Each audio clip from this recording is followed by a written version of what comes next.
మీరు ఎలాంటి బిజినెస్ చేస్తున్నా ఏఐ టూల్స్ ద్వారా మీ బిజినెస్ ని డబుల్ చేసుకోవచ్చు. జస్ట్ 49 రూపీస్కే ఏఐ టూల్. హాయ్ హలో నమస్తే, welcome back to Suman TV. ప్రస్తుతం మనతో పాటు ఉన్నారు మేనేజ్మెంట్ కన్సల్టెంట్ సంపత్ సముద్రాలు గారు. నమస్తే sir. Sir, Trump green card proposal అసలు ఏంటిది, ఎందుకు అంత పాపులర్ అయింది అంటే ఏం చెప్తారు sir? It's a very pleasant thing for all our Indian students, అవునా కాదా? లాస్ట్ టైం ట్రంప్ ఉన్నప్పుడు ఏమన్నాడు? రిస్ట్రిక్షన్స్ పెట్టాడు, చాలా రిస్ట్రిక్షన్స్ పెట్టాడు. పిల్లలందరూ కంగారు పడిపోయారు, what is this guy doing. అప్పుడు ట్రంప్ ఉద్దేశం ఏంటంటే బయట కంట్రీ జనాలందరూ వచ్చేస్తే యుఎస్ సిటిజన్స్కి ఉద్యోగాలు ఎలా అన్న నారా మీద, నా బేసిస్ మీద ఆయన వెళ్ళారు. ఇప్పుడేంటి, మళ్ళీ రిపబ్లిక్ పార్టీ నుంచి ప్రెసిడెన్షియల్ క్యాండిడేట్గా మళ్ళీ పోటీ చేస్తున్నారు. ఇప్పుడేమంటాడు? I will give direct green card to all the H1B student guys who have completed their graduate. అంటే మన వాళ్ళందరూ పీజీలు చేయడానికి, గ్రాడ్యుయేషన్ చేయడానికే వెళ్తున్నారు, అవునా? సరిగ్గా చదివి కోర్స్ కంప్లీట్ చేసుకున్న వాడికి ఖచ్చితంగా డైరెక్ట్గా వీసా వచ్చేస్తుంది, ఇజంట్ ఇట్? సో ఇది ఒక విధంగా చూస్తే మంచి పరిణామమే, గుడ్ న్యూస్. ఇది మంచి పరిణామం మనకే కాదు, మన ఇండియన్ పిల్లలకే కాదు, యుఎస్కి కూడా ఎకానమీ పెరిగే అవకాశాలు ఉంటాయి. అండ్ వాళ్ళకి కూడా ఇంటర్నేషనల్ స్టూడెంట్స్ చాలా ఎక్కువ మంది రావడానికి, ఒక భారతదేశమే కాదు, చైనా నుంచి కానివ్వండి, మిగతా దేశాల నుంచి కానివ్వండి, చాలామంది స్టూడెంట్స్, అంటే it's a brain drain actually. అందరూ రావడానికి అవకాశాలు ఉంటాయి. కాబట్టి ఇట్స్ మంచి పరిణామమే. కానీ ఇంతకుముందు ఓలా మాట్లాడాడు, ఇప్పుడు ఇలా మాట్లాడాడు, ఇది జరిగేనా అన్న ఒక క్వశ్చన్ మార్క్ ఉన్నప్పటికీ కూడా మనం అంతా ఆశావాదులం, అవునా కదా? ఎగ్జాక్ట్లీ, అంతా ఆశావాదులం. కాబట్టి ఇది ఖచ్చితంగా పాజిటివ్ లాగానే చూస్తున్నారు. సార్, ట్రంప్ గతంలో ఉన్నటువంటి విధానాలతో పోలిస్తే, అంటే కంపేర్ చేస్తే ఇప్పుడు ఈ ప్రపోజల్ అనేది ఏమైనా డిఫరెంట్ అని చెప్పొచ్చు? అలామా, నేను ఇప్పుడు చెప్పాను కదా, ఇంతకు ముందు ఆయన దృష్టి ఏంటంటే అమెరికన్ ఉద్యోగాలు ఎలా అని. ఓకే, ఆయన ఇప్పుడు మాట్లాడుతున్న ఆలోచన సరళి చూసినట్టయితే ఏమనిపిస్తుంది అని అంటే, బయట నుంచి పిల్లలు రావాలి, ఇంకా ఎడ్యుకేషన్ పెరగాలి, ఇంకా ఆ తర్వాత ఎవరు వస్తున్నారు? ఆయన ముందే ఏమని చెప్పాడు? క్వాలిఫైడ్, హై ఎడ్యుకేషన్, టెక్నాలజీ ఇవి వచ్చే వాళ్ళనే అలౌ చేస్తున్నాడు. సో అక్కడ ఏం మార్పు లేదు, అప్పుడు కూడా వాళ్ళనే అలౌ చేస్తా అన్నాడు, ఇప్పుడు వాళ్ళని అలౌ చేస్తా అన్నాడు. అయితే ఏమంటున్నాడు? అలా హయ్యర్ ఎడ్యుకేషన్కి వచ్చి సరిగ్గా క్వాలిఫై అయ్యి వాళ్ళ దేశం అభివృద్ధికి కాంట్రిబ్యూట్ చేసే వాళ్ళు ఉన్నట్టయితే వాళ్ళకి ఎందుకు గ్రీన్ కార్డ్ ఇవ్వకూడదు? సంపద పెరుగుతుంది, అడ్మిషన్స్ వల్ల అడ్మిషన్స్ పెరుగుతాయి, వేరే కంట్రీలను మానేసి ఇండియన్స్ కూడా they will start looking at it. So ఇండియన్సే కాదు, వేరే కంట్రీస్ నుంచి, చైనా లాంటి కంట్రీస్ నుంచి, మిగతా కంట్రీస్ నుంచి వచ్చే వాళ్ళు కూడా వాళ్ళ నంబర్ ఇంక్రీజ్ అవుతుంది, ఈ అవకాశాలు పెరుగుతాయి. కాబట్టి ఆయన ఇప్పుడు ఎలక్షన్స్కి మాట్లాడుతున్నదిను, తర్వాత what is his foresight he has అనేది అంటే పాజిటివ్గానే ఉందనే చెప్పచ్చు. సార్, ఈ ప్రపోజల్ వల్ల ఇండియన్ స్టూడెంట్స్కి వచ్చే బెనిఫిట్స్ ఏంటి అంటే? ఏమిటి బెనిఫిట్స్? మన వాళ్ళు అందరూ సంబరాలు చేసుకుంటారు, అవునా కాదా? ఎంతవరకు అందరూ వెళ్ళిన పిల్లలు, వాడికి ఉద్యోగం వస్తుందా, H1B వస్తుందా రాదా, పరిస్థితి ఏమిటి అన్న ఒక క్వశ్చన్ మార్క్. అలాంటిది ఇప్పుడు ఏంటి, నేను డైరెక్ట్ గ్రీన్ కార్డ్ ఇచ్చేస్తాను అంటున్నారు. ఓకే, ఇట్స్ అ బల్లే, అవునా కాదా? కాబట్టి భారతీయ విద్యార్థులకి ఇది మంచి అవకాశమే అని చెప్పచ్చు. కానీ ఏమవుతుంది అని అంటే, ఇలా ఉంది అని చెప్పగానే పుట్టగొడుగులు లాంటి యూనివర్సిటీలకు కూడా పిల్లలు అప్లై చేసి వెళ్ళిపోవచ్చు. చదువు స్టాండర్డ్స్ దెబ్బతినే అవకాశం ఉంది, పనికిమాలిన ఇన్స్టిట్యూట్లలో వెళ్ళి జాయిన్ అయ్యే అవకాశాలు ఉన్నాయి. యుఎస్కి వెళ్తున్నాడు అన్న పట్టు మీద పంపించేస్తారు, కానీ మళ్ళీ అక్కడికి వెళ్ళిన తర్వాత కూడా ఇబ్బందులు ఉంటాయి అన్న ఆలోచన ఉండాలి. కాబట్టి is it a good move అంటే, Indian students have welcome this, parents are also very happy on that. It's going to, అంటే ఖచ్చితంగా అది చేస్తే మంచిదే, కానీ ఇంకా చాలా కాన్సిక్వెన్సెస్ ఉంటాయి, అంత ఈజీగా అవుతుంది అని అనుకోవడానికి లేదు. సో ఇప్పుడు ఇది ప్రెసెంట్ అమెరికన్ ఇమిగ్రేషన్లో ఎలాంటి చేంజెస్ తీసుకొస్తుంది అంటే? అదే కదా, ఇప్పుడు ఏమవుతుందంటే, ఒకటి అంత ఈజీగా అవుతుందా అంటే అవుతుంది అనుకోలేను నేను, అవునా కదా? ఎందుకంటే అక్కడ వాళ్ళు ఒప్పుకుంటారేంటి, Yes. Even the Americans will, their employment, they will also struggle for it. అది వాళ్ళంత ఈజీగా ఒప్పుకోరు. ఒక point.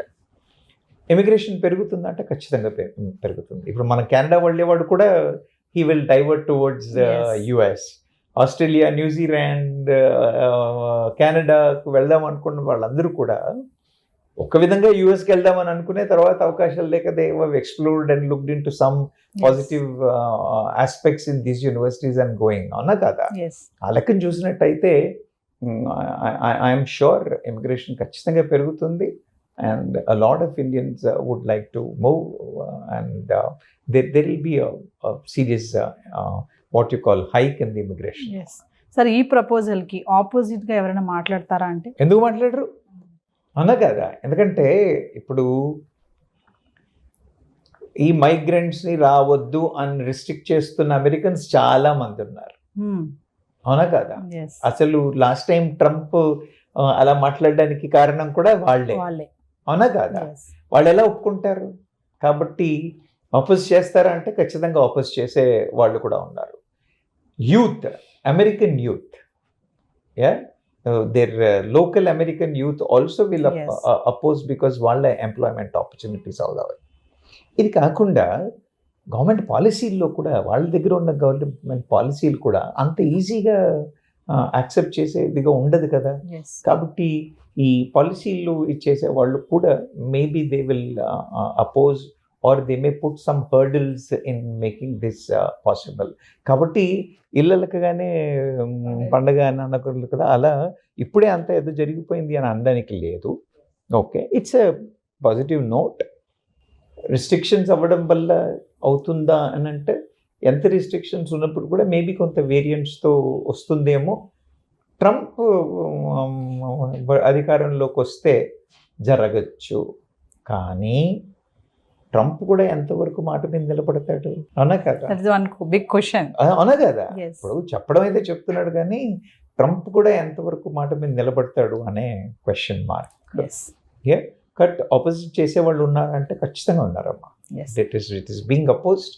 It is not a welcome from all the 100% of the people across. Yes. Sir, American universities and coming to tech industry, ఈ proposal ని ఎలా స్వీకరిస్తుంది? They are all enjoying, అవునా కాదా? ఇప్పుడు నేనేమన్నాను, మైగ్రేషన్ రిస్ట్రిక్ట్ చేయాలి అని అన్న వాళ్ళందరూ they are against it. Now you go to tech industry వాళ్ళకి ఏంటి, they are struggling to get Indians employed with them, అవునా కదా? ఎన్ని రిస్ట్రిక్టివ్ కండిషన్స్, ఇంత శాలరీ ఉంటేనే, ఇంత కండిషన్ ఉంటేనే, ఇది ఉంటేనే, ఇవన్నీ ఇష్యూస్ ఉండే వాళ్ళకి. ఇప్పుడు now they get opportunities with more Indians can be employed. So tech companies are celebrating, they are welcoming the idea. When you come to the education institutions, ఇప్పుడు నేను ఇంతకుముందు చెప్పాను కదా, కెనడాకి వెళ్తున్నారు, ఆస్ట్రేలియాకి వెళ్తున్నారు, న్యూజిలాండ్కి వెళ్తున్నారు, జర్మనీకి వెళ్తున్నారు అన్నాను కదా. అక్కడి నుంచి then the priority will move more towards the US. ఎందుకంటే అప్పుడు అడ్మిషన్స్ కూడా, ఇప్పుడు there could be some institutes where the admissions are not happening because of these. కాబట్టి ఎడ్యుకేషనల్ ఇన్స్టిట్యూషన్స్ కూడా, ఎస్పెషలీ స్టెమ్, ఈ స్టెమ్ రిలేటెడ్ ఇన్స్టిట్యూట్స్ ఏవైతే ఉన్నాయో అవన్నీ కూడా they all welcome this move. Yes sir, ఒక ప్రపోజల్ వచ్చింది, దాన్ని ఇంప్లిమెంట్ చేయాలి అంటే ఖచ్చితంగా కొన్ని ఛాలెంజెస్ ఉంటాయి. మరి ఇప్పుడు ఈ ప్రపోజల్ని ఇంప్లిమెంట్ చేయాలి అంటే ఏమిటంటారు ఛాలెంజెస్? అవును, ఛాలెంజెస్ ఏమున్నాయమ్మా? ఫస్ట్ థింగ్ నేను చెప్తున్నాను కదా, ముందు ఈ ప్రొటెస్టర్స్, మైగ్రెంట్స్కి అగేన్స్ట్ చేసే protesters, they will not allow. Point 1. Point 2, మన the youth of America, the natives of America, they will oppose it. ఈ ప్రపోర్షన్ ఎక్కువైపోతే దాన్ని ఎలక్షన్స్ మీద ఇంపాక్ట్ పడుతుందా అని అడ్వైజర్లు కూడా ఏం చెప్తారో ట్రంప్కి మనకు తెలియదు. తర్వాత policy makers, the policy guide చేసే వాళ్ళు వచ్చి కూడా ఉన్న దాని ప్రకారంగా ఉన్న ఛాలెంజెస్ ఫోర్కాస్ట్ చేయడం వల్ల ఏమవుతుంది అనేది చెప్పలేము. లేదా ట్రంప్ యాటిట్యూడే మారడానికి కూడా అవకాశాలు ఉన్నాయి. ఇట్లా విభిన్నమైన పరిస్థితుల్లో మన ఇండియన్ స్టూడెంట్స్ ఫ్యూచర్ ఎలా ఉండబోతుంది అంటే, అమ్మా నేను ఇంతకుముందే చెప్పాను కదా, ఇళ్ళలగ్గానే పండగ కాదని నన్ను ఎలాగైతే అన్నామో, ఇదేదో అయిపోతుంది అన్న పాజిటివ్ మూడ్లో పరిగెత్తడానికి కాదు. Okay, they have to prepare. They have to upskill themselves, they have to research the universities. Yeah, ఇప్పుడు ఏం సబ్జెక్ట్స్కి డిమాండ్ ఉంది అని అంటే AI is in demand, data science is in demand. You understand?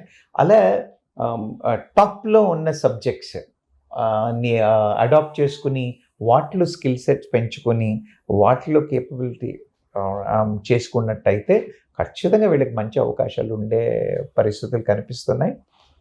కానీ అలా కాకుండా ఏదో యూనివర్సిటీలో వస్తే చాలు వెళ్ళిపోతాం అని వెళ్ళిపోయారు అనుకోండి, they will have issues. So people ఇప్పటికి కూడా నేను చెప్పేది ఏంటంటే సరి అయిన రీసెర్చ్ చేయండి, సరి అయిన అండర్స్టాండింగ్ చేయండి, ఎస్ మంచి నెట్వర్క్ డెవలప్ చేసుకోండి, యా, ప్రొఫెషనల్ నెట్వర్క్ డెవలప్ చేసుకోండి.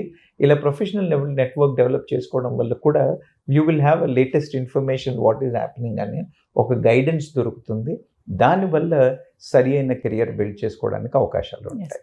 సో ఓవరాల్గా ఫైనల్గా ప్రజెంట్ అక్కడ ఉన్న వాళ్ళు స్టూడెంట్స్ మళ్ళీ వెళ్ళాలి ఫ్యూచర్లో అనుకున్న వాళ్ళకి మీరేం చెప్తారు? నేనేమంటానంటే వెళ్ళాలి అని ఆశ ఉన్నవాడు ఖచ్చితంగా వెళ్ళాలి. That's an objective. When you have your goal you have to do it. Do it. But you can't just blindly go there. Yes. Yeah, you need to prepare. You need to weigh the pros and cons.